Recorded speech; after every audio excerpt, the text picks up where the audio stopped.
What's up, guys? Welcome to another Tradesman Talk, another Tuesday, another opportunity for you to learn a little bit about the trades, a little bit about opportunities that you might be considering, and our plans to bring you some value with the business you might have or the business you're looking to grow. And today is particularly special for us and yourselves watching because we have a guest today. And today we're talking with Tim. Tim has developed a lot of success in the trades and has used it as a great fuel source to continue his career. And we want to help share that story with you guys and give you a little opportunity to hear some perspectives of that journey and what it might look like for yourselves. And so we'll go ahead and maybe get started with, if you don't mind, Tim, introducing yourself, kind of Sure. what you did, what trades you got into, and a little bit about your story and how you got started. Yeah. So first off, thanks for having me. I'm a huge fan, like 100% authentic from the get fan. And one of the big reasons I'm actually a huge fan is because the stuff that you guys speak about are the things that I had to figure out that really wasn't in like the ecosystem of trades. When we're talking about like systems, no, you just show up and do the thing that you remember to do. And so I really, really love the approach that you guys are taking. Big fan.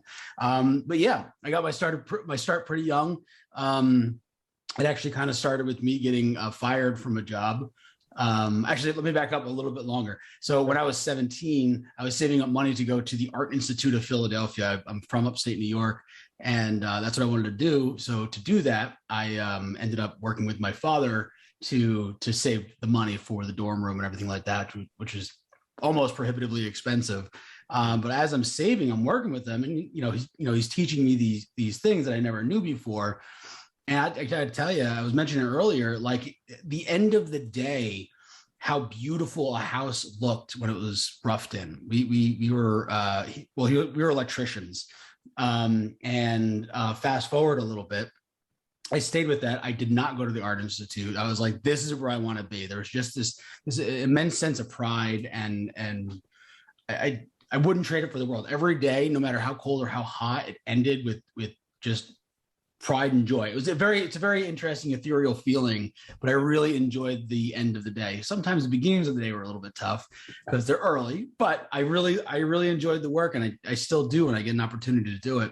So fast forwarding a little bit, I was working on a monster house. It was a $17 million house. The company that my dad was bought out from took it on. No one really knew what to do because there was some extra wires in there. There was a lot of networking, a lot of really fancy things, like they're called balans. Are you guys familiar with balans? Where you run two Cat 5 wires over 150 feet, so you can have HDMI for like 300, 400 feet. Wow. So it's just like a fancy way of doing that. So it's all these things that no one had any idea what to do. So at 22, I was kind of thrown to the wolves. They're like, oh, Tim wants to do this. He's eager. So I was like, let's go. So one thing led to another. I ended up leaving the company and starting my own business. And it was a remarkable experience in both humility and I'm trying to think of another way to put it. In just becoming an adult, it was a coming of age situation. Okay. Where it was, I was 23. I knew everything, right? Like what else is there to know? So it was a really important opportunity. And going back to what I was saying about why I appreciate what you guys, your podcast and everything that you're making, is because I barely had YouTube at that point. This information wasn't out there. It was hand-me-down knowledge. It wasn't necessarily easy to obtain knowledge. So you had to be like in the good old boys club, or you have to be in like a union or something to understand these things, which is kind of a weird thing. Information should be readily available, and then when you want to use it, Yeah. So yeah, that's my story in a nutshell. And then he grew the company. I had it for about 10 years, and then we grew it and grew it and grew it until suddenly people were giving us 7-figure contracts, and then multi-7-figure contracts. And we're like, okay. And, we had a little agita every time we got a big contract, every time we were submitted a bid, but we were getting them, and we were growing, and we were creating a trusted base of builders. we were working with until eventually it was time for me. It wasn't serving me anymore. And I went ahead and moved on and sold my share. That's awesome. And from what I hear, you got pretty well rewarded for the 10 years of development, and not only throughout that process, I imagine, but when you did decide to exit, it was a pretty good reward for you. Yeah, it was definitely, it was a 7-figure exit. And I think this is the pride speaking. One of the things besides the money that I really dug was it was sold internally. It wasn't like, I didn't like put it on Craigslist. It was, there's people in the organization that was like, oh no, you're way better suited. Because I'll be the first to admit I wasn't the best electrician. Okay. I was enthusiastic as hell, but I wasn't the best electrician. I found my sweet spot in the management. But we need each other. A good company when internally they want to buy out your So we made it as fair as possible. So everybody's happy. That's awesome. That's awesome. Well, you did a great job explaining kind of what trades you did. You built an awesome business in electrical work. Would you mind if I kind of lay out or allow you to lay out what you would say are some reasons someone might consider building a business in the trades? Yeah, so there's a couple of reasons. One that really was important to me, and I think I got this one from my pops, was community.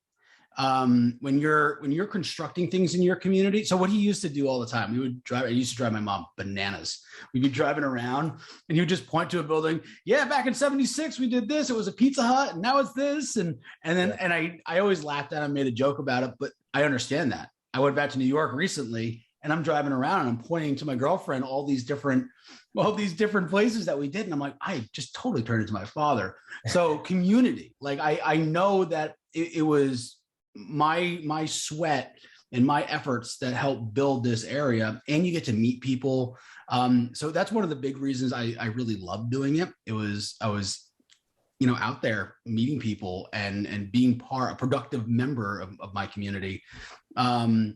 Another reason is, it's a lot of trades have ebbs and flows. I think it really taught me a lot of life lessons. I do think that a lot of business lessons also are key life lessons. And, with that said, the way there's the saying, the way we do anything is the way we do everything. Yep. And I think that it just, it taught me that humility. And it was like, things aren't going to go as planned, but damn, you better plan or else nothing will go anyway. Or it'll go the way it wants to. The community, the ability to grow as a person. I didn't really think that was going to be a thing that I learned. And I got to be honest, it's a decent paycheck. If you run your company right, and there's a difference. There's definitely a difference. You got to make sure that you're well taken care of. You're nest egging, and just follow the systems.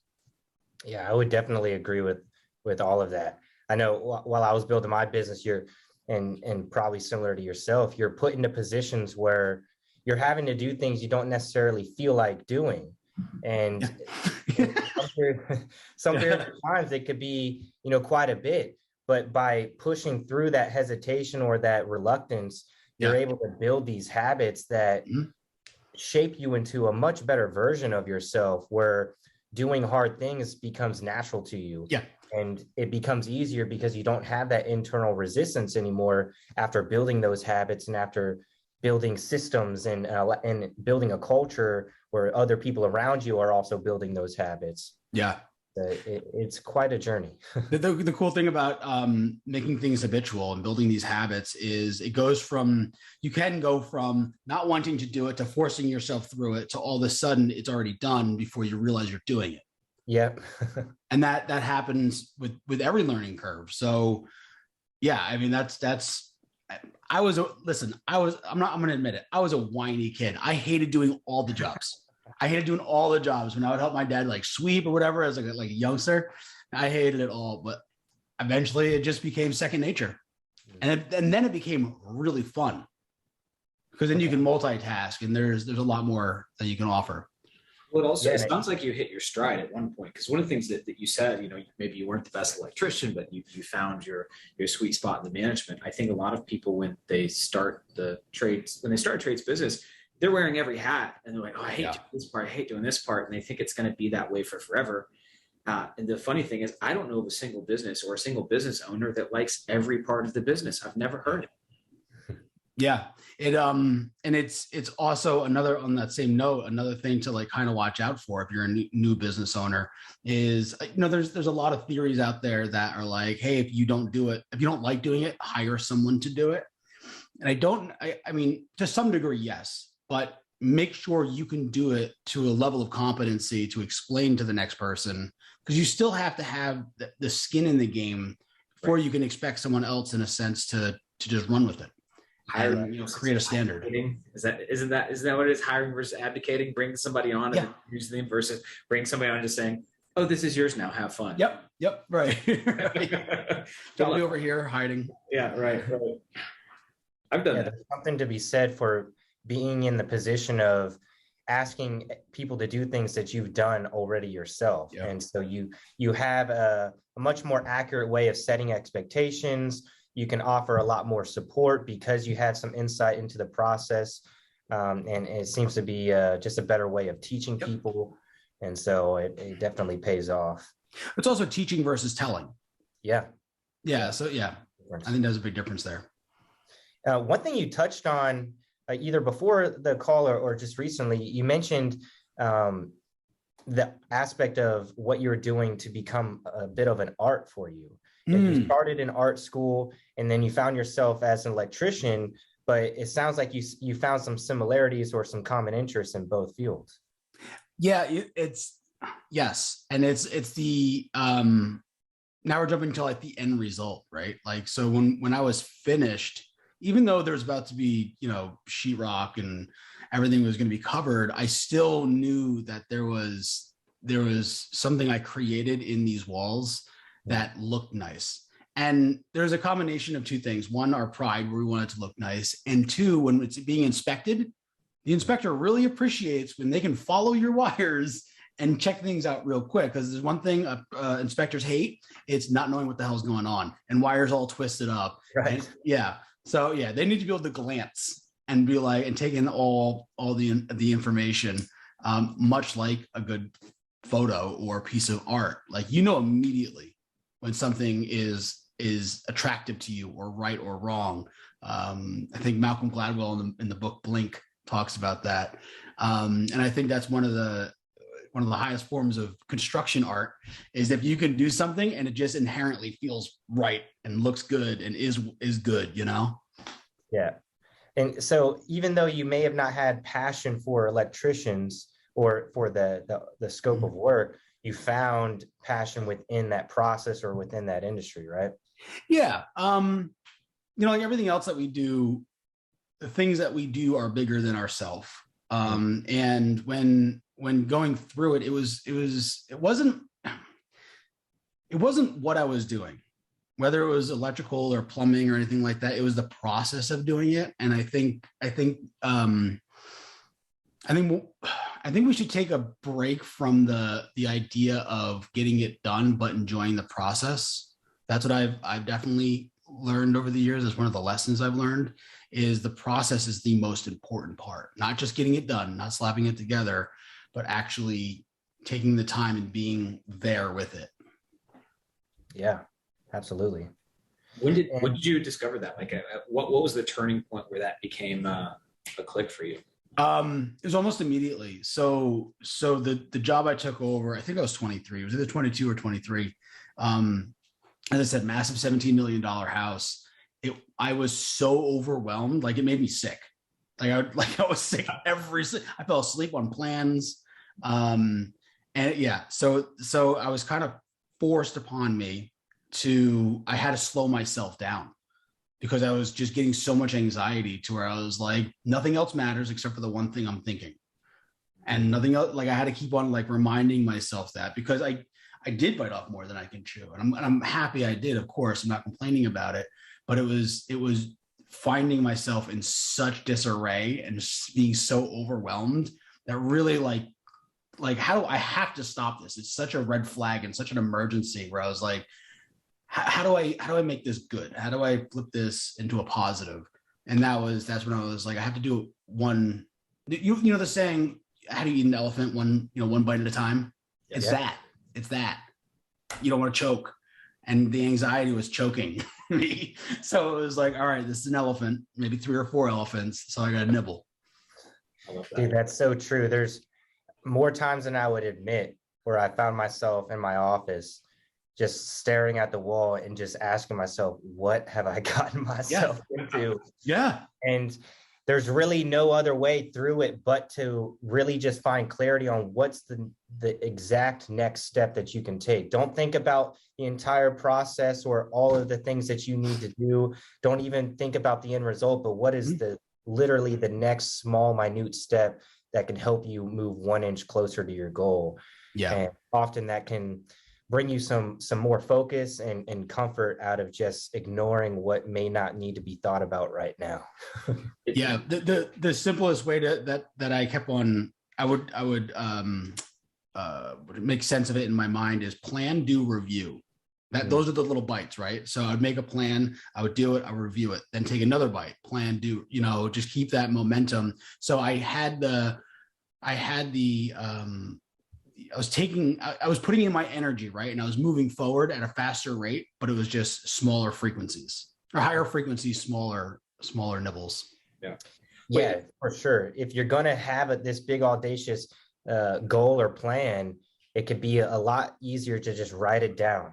Yeah. Because if you're trying to keep everything in your head and you're running in circles with your thoughts, it just makes that problem more and more overwhelming. Yeah. Yeah. It slips right through your fingers. It's worth pointing out the thing that you're talking about right now, and both of you have alluded to it. So that moment in the business where you realize that maybe you did jump in the deep end when you can't quite swim, right? Which I think happens, but in modern culture, you don't hear that as much, right? We love success stories, but nobody talks about the frustrations. And it's like most business owners, if they're doing it well, they look like a duck gliding across the pond.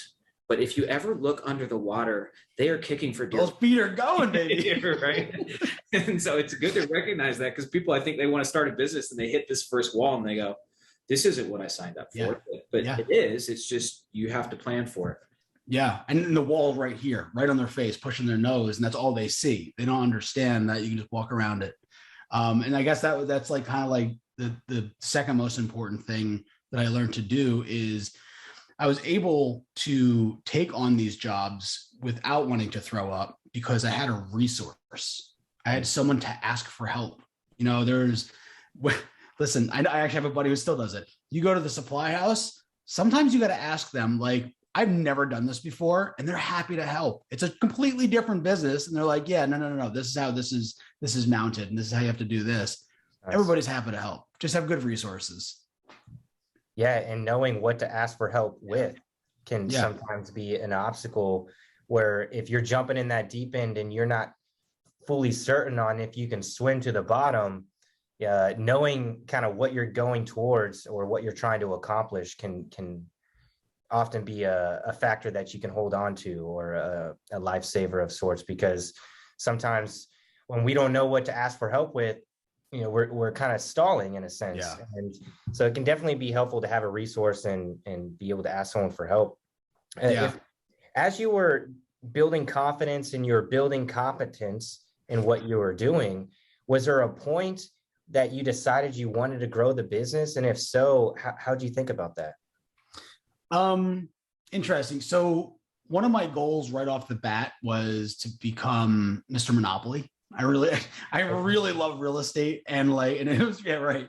And I just, that was kind of like what I wanted to do. And I was thinking, this is a means to that end. And then, so in doing that is when I started getting real serious about systems, real serious about planning, time management, all these little skills that you learn along the way to make it happen.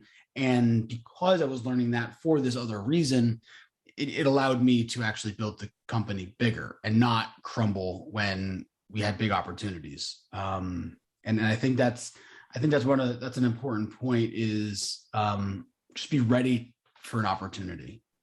Okay. Yeah. Well, you mentioned systems and having processes while you're building that business. How did you go through that process? What was going through your mind when you were thinking, okay, I need systems or I need organization? What was that journey like for you? Yeah. So I tried doing like the deep engineer version of it. And it's like, we'll get this lock nut and then move this wire, like in getting so small with each task. And then I realized I had to back up a little bit because it was just too confusing and too time consuming to even express it or even understand it. So it was just bigger things. So systems in this context was more about order of what to do, not necessarily what to do, because the what to do changes whether you're putting an air condenser or wiring an air condenser on this roof or on the side of a house. So it's just the order of what needs to get done, not the what it needs to get done that's in order. Okay. Did you apply that both to, like, when you started developing those systems, did you start developing the systems first for the technical work you guys were doing, or did you start developing them more for the business side of what you were doing? What was your I guess, exploration path there? Technical was first because I wanted to save time. Okay. And because I thought that would inevitably lead to more money. And it helps. But yeah, it was definitely technical first. And then I got into business, because what it allowed me to do is, when you start technical first and you're handing off these responsibilities with the roadmap, yep, you're allowed to walk away and work on the systems and business in peace. Mm-hmm. You'll get a phone call still. You're still going to get the 4 a.m. phone calls, but you'll know, yeah, but you know that you have a rock star that's about to go handle this when they wake up, So it's a matter of, me personally, technical systems, then business systems. I like that a lot. Yeah, would agree wholeheartedly. I think it's peace of mind. A lot of my motivators was being able to sleep at night.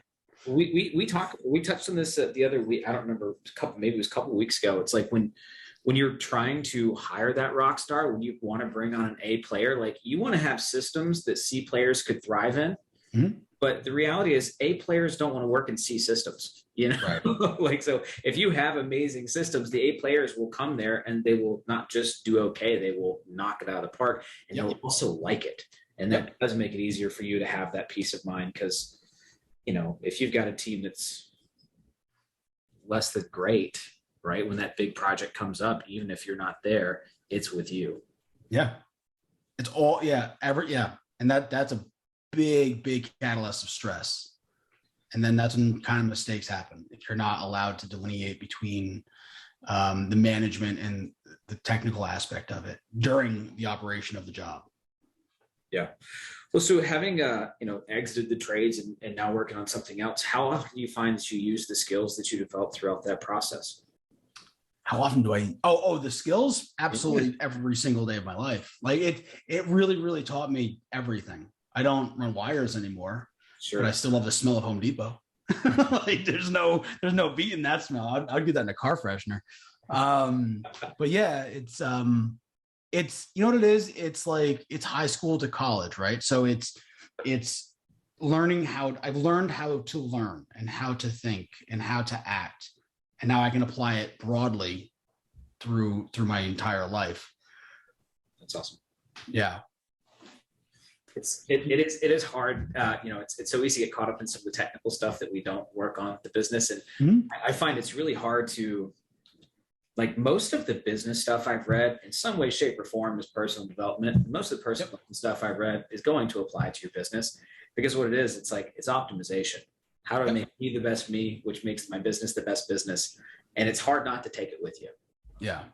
Yeah. It's I think anybody on the journey just recognize that it's a journey, and you're trying to find what's your truth in how to make all this happen.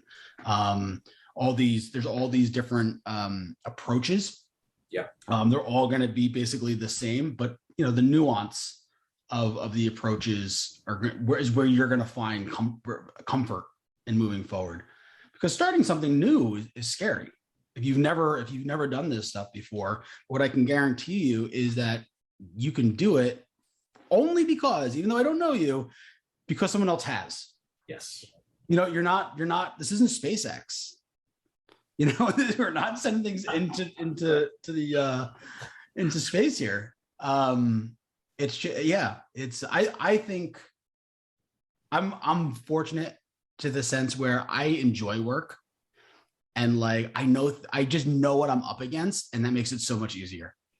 It's not going to be simple. I'm sorry, it's going to be simple. It's not going to be easy all the time, but I know I'm going to have sometimes hard days, and I know that those hard days are going to be less hard because I know statistically good days are coming.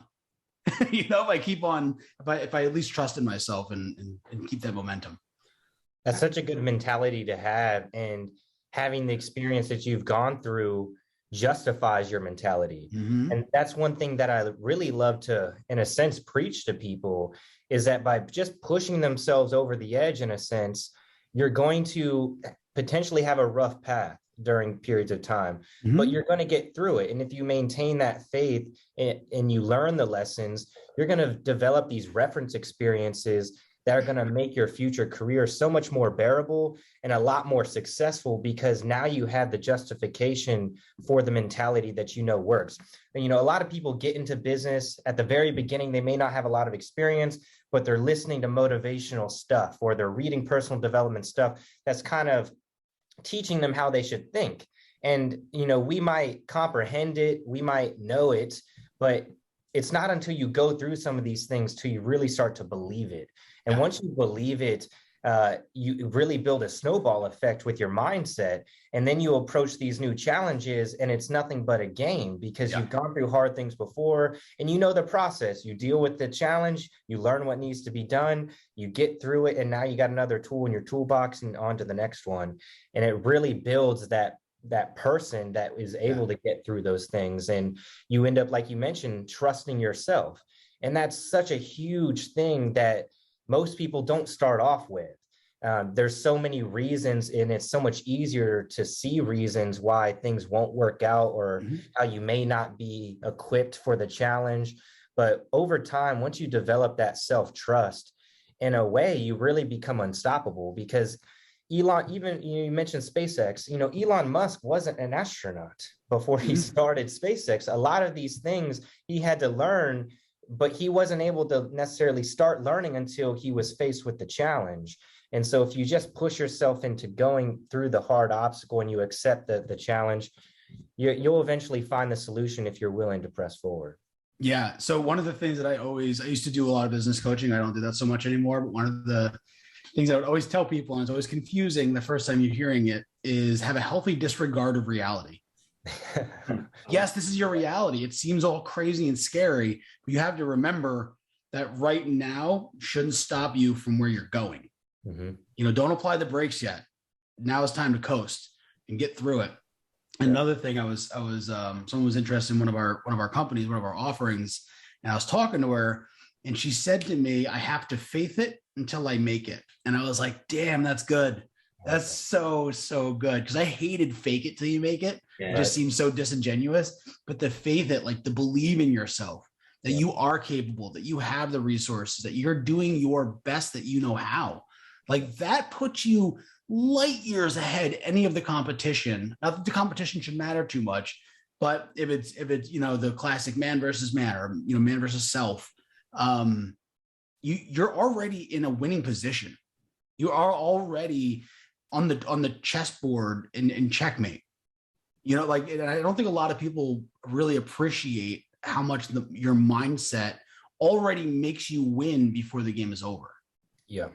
It's fascinating. And it makes the circumstance almost irrelevant, because if you have that faith and you have that assurance in yourself, you're not going to judge your future based off of your present. And, you know, like you mentioned, that just puts you so much further ahead. A lot of people in our industry, in the service industries, they stay small simply because they believe they can't grow. They believe it's too hard to find people. They believe it's too hard to rely on people. They believe there's not enough demand for their service sometimes. Like, these beliefs are purely what is holding them back. Like you mentioned, they're already in check. They Yeah. just need to make the right one more move, and they could easily put themselves in a winning position, but Yeah. they have to believe it first. Right. I was going to say, because they believe that they can't find help and that there's no work, they're right. Yeah. Because they're I'm not gonna get all like tree huggy here, but they're manifesting their own reality. Oh, yeah. Like they're cutting their legs off right before the race here. Yeah. And it's like, you need that faith. Don't be delusional. Don't be like, my first job is going to be a $10 billion job. Don't get crazy. Just just start with a step forward in faith on yourself. Absolutely. Bet on yourself. That's what I do. It's kind of iterative too. And that's, one of the things I've always found to be really crazy is like your brain forms the habit of focusing on the things you focus on. Like if you notice all the stuff that's failing and not working, you become very good at being a super negative, whiny person. And, you'll see people like, oh yeah, everybody's a tire kicker, so I'll call them when I get to it. Then you call them, they've already heard from 5 contracts. They're like, I don't want to talk to you. And you're like, yeah, see, I told you. And like, yeah, dude, you win. Yeah. Yes. Yeah. And it's like, well, I can't afford people because it's just like all of the things like they play into each other. The thing we always talk about mindset, and I love it because the thing that's so interesting about mindset is there's not a single piece of your business that your mindset doesn't touch. Mm-hmm. It is like the one escapable Physical extension. 100%. Physical extension of your mindset. Yeah. Yeah. And so it's like, if you don't take the time to get that right, a lot of the other time is spent incredibly inefficiently. Yeah. So to like right on that point. So one of the things, and I'm pretty good with self-talk. One of the things that when we were really growing, because when you go from like doing a couple $100,000 a year to millions, there's not just a learning curve on how to operate, but there's a financial risk in a sense where like you have to pay the people to work for you before you even have that money, before you even get the money 90 days later, sometimes if it's a massive job, to fill in that cycle. And that's when I really caught myself saying we can't afford it, to catching myself saying, how can I afford it? Right. Yeah. And just the rephrasing of that question gives you the answers you're asking for. That's such a beautiful frame of mind. And I was blessed to be given that mentality at a young age. I grew up middle class. And one thing my parents taught me is it's not about not affording something. It's about figuring out what you need to do to be able to afford it. Yeah. And, it put me in a position to always be kind of a creative thinker when it comes to finance. And, we were given a budget. We had to manage our own things. We had to do things to get what they call it, an allowance, I guess. But it was we were basically getting paid to do things, mow the lawn, wash their cars, work at their business, whatever. But all of our bills, our cell phone, things at school, our food, we all had to manage that ourselves. And if we wanted something extra and we couldn't afford it, then we had to do things in order to do that. And that expanded into my adulthood to where, like you mentioned, when we're managing these, and all 3 of us, we're managing these 7-figure businesses. And at one point, it's the first time that you doing that. You haven't done that before. And you have hundreds of transactions you're having to consider, based off of the past, present, and future, and they all affect one another. Yeah. They all have their own independent timelines, and you're correlating that with your projects, with your people, with your past bills. And it becomes this whole, and it became really interesting to me. It was the game that I really liked playing because of that mentality of where I want to go. I can't necessarily use the resources I have now. So how do we get more? How do we manage it better, become more efficient so that we can keep growing? And it's a skill that usually comes with evolution, but having that mindset of how do I afford that versus if I can or not, it could be a huge determining factor. Yeah. And you actually just made me think of something. One of the things that when I used to work with startups and stuff like that, that I have to teach them is when you go from startup to the next phase, stop thinking like a startup. You're not a startup anymore. There's new rules that apply. Right. So, and I think that's what holds a lot of people back so they're going from never owning a business to owning a business, and they're thinking like they've never owned a business before. It's like, no, now you own a business. They're thinking like that. And then you'll get to that next stage. And then things are supposed to change. Yeah. Like there, I don't know if you've ever seen the meme of there was like a caterpillar and a butterfly, and the caterpillar was like, "You changed," and he's like, "Yeah, I'm supposed to." Right. Like, isn't that the point? Yeah.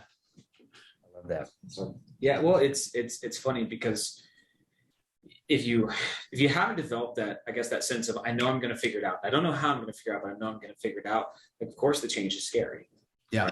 And we see a lot when people are about to start a business. They're like, what if I leave? And I think we as people, and I don't know if you blame the school system or blame 100 million year old wiring, but we as people are not very good at quantifying risk. Mm-mm.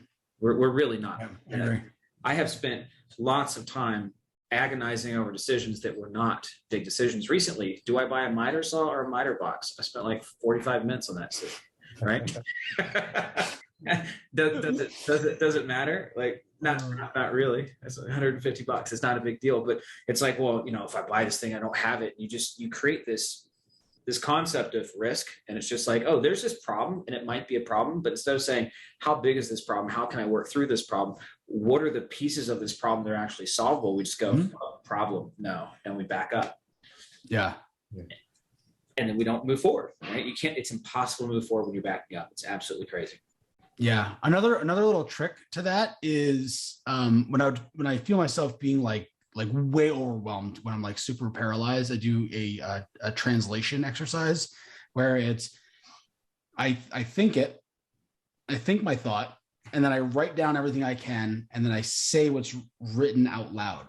So my thoughts are always different than what I write down because there's some weird translation that happens there. And then when I say it, I'm able to actually process what I'm hearing as I'm saying it and realize where the errors are. Yeah. So it's one of those weird ways that that you can be your own, self-help guide. It's called that thinking out loud. Yeah, exactly. Yeah, that was another big thing in my household. There's a lot of thinking. Everybody thought that everybody was talking to each other, and they weren't. They were just thinking out loud. I like that. I like that as a tool a lot. Yeah, the how can I, and then when there's risk, a mentor of mine once said, he's like, you can take it a step further. It's how can I blank without blank, right? Like how can we accomplish this without the pains of? And it's amazing. Humans, the creative potential of humans never ceases to amaze me.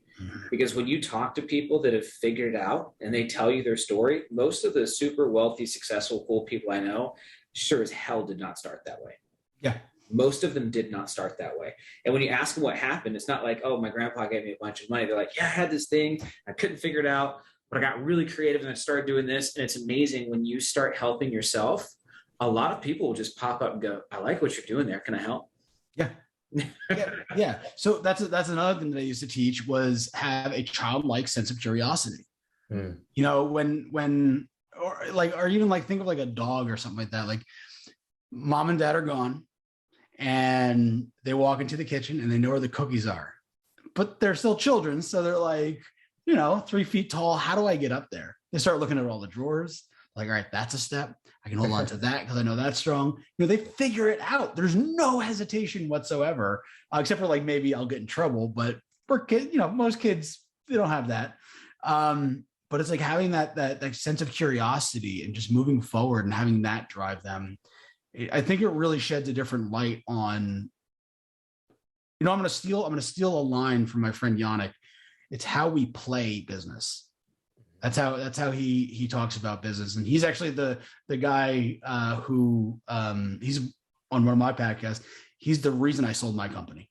Really, I spent a weekend with him, and we did a bunch of journaling and figured some stuff out, and figured it out on the way home. I'm going to sell. So I'm doing some other things in life, but yeah, it's playing business.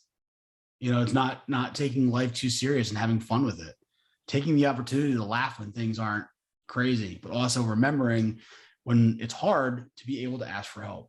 Don't like go into our little caves and try and protect ourselves. It's like that's when we have to be most open and most available. Yeah, that was a huge lesson for me, was to not take things so seriously. It's sometimes hard to ignore the reality that there's a lot of people relying on certain outcomes. And to put that weight on our shoulders can be very heavy sometimes, because we know if we make uncalculated decisions, it has a ripple effect that affects a lot of other people in your company and their families that rely on them. And so even though that's true, if you carry that weight in front of other people and there's almost an exchange of energy in a way where they sense that concern, they sense that dependency on the outcome and that overimportance, and it creates a culture that isn't light. And you need these areas in your business to be light, because when you're traversing these obstacles, you can't be too heavy. It's going to hold you back. It's going to make moving forward that much harder if there's all that weight. And when you're giving feedback to your team, but you have all of this aggression or this animosity, not at them, but at the outcome, if you're not effective at communicating, it can be translated in a way that negatively impacts your team, and your problem turns into a cultural issue, which can bring down your whole business. And it can de-incentivize your team. It can demotivate your team. And just like you rely on them, they rely on you. And so you have to have that game-like mentality, because when you have that lightness and you're faced with a problem, you can think a lot easier. You can think with a little bit more creativity, because your brain isn't so locked in on the issue. Preach, brother. Dude, I know exactly what you're saying. I know exactly what you're saying. There's been times where I had to learn this, the hard way, of course. That's how we learn sometimes. But like just the vibe you put off freaks people out, because exactly what you just said. They think you're mad at them. Right. And it's like, no, I'm just trying to think and talk to you at the same time, and everything is like reduced down to this very second right now, and I'm freaking out. But no, I 100% agree with that. And it's kind of like gaining that the ability to play is like stretching before a run. You have to take care of yourself and how you're thinking and stuff like that before taking on these new challenges. And one more note that I want to make on that is when we get stressed out, one of the things that I realize is that I have to have gratitude for what's giving me stress, because it's me stepping up to the plate, or my team stepping up to the plate to want to take what I want in life. That stress is such a blessing, because without it, I would be where I don't want to be. I'm stepping forward. I'm showing up, and this is tuition to the life that I want, to the life that I want to give my lady and my dog. It's the things that we have to do, but in the moment we don't think about that. So that's something I really want to impress on people, is that it's tuition. It's tuition for the life we want.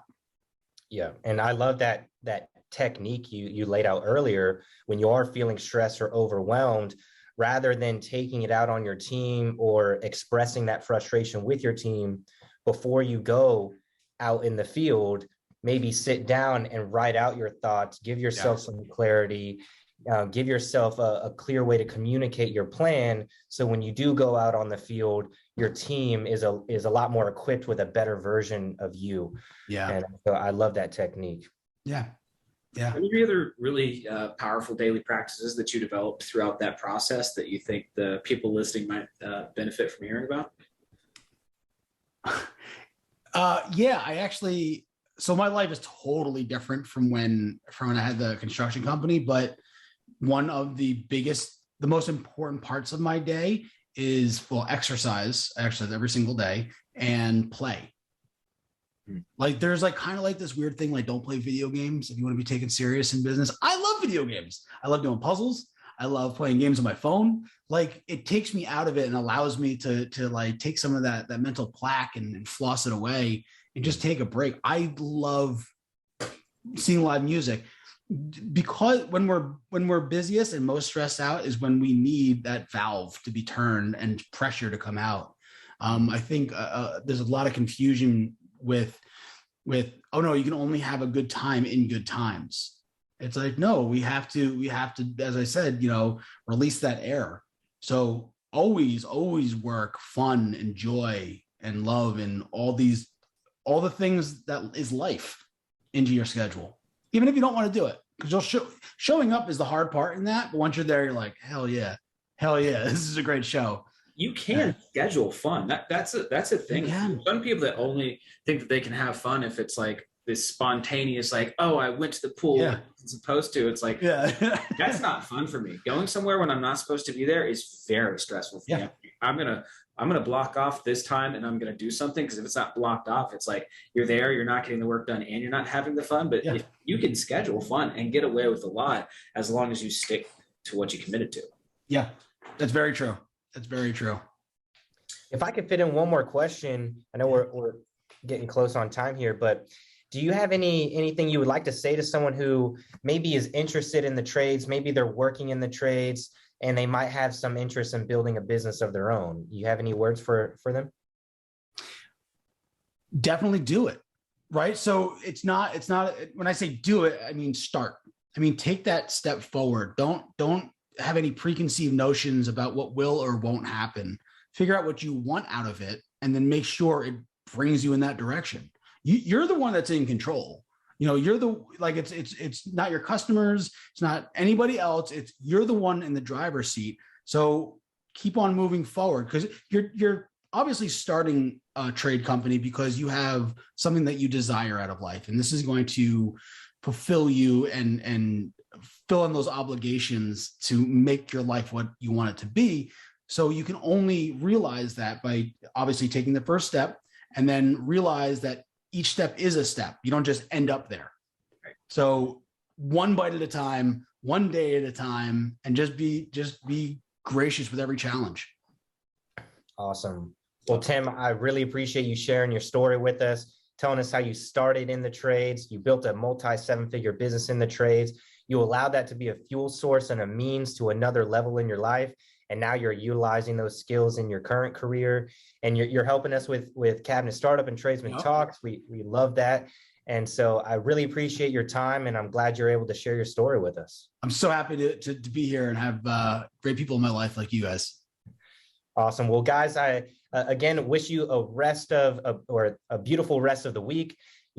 Try to think about what you can do to take that one step closer to your goal, whatever that is. It's not a matter of how much progress, it's just progress that you're working on. Build that momentum and have a rock star rest of the week, guys. Let us know if there's anything we could do for you. Shoot us over an email at support@cabinetstartup.com. We'd be happy to give you some guidance. And with that said, we'll talk to you next week, same place, same time. Have a good one.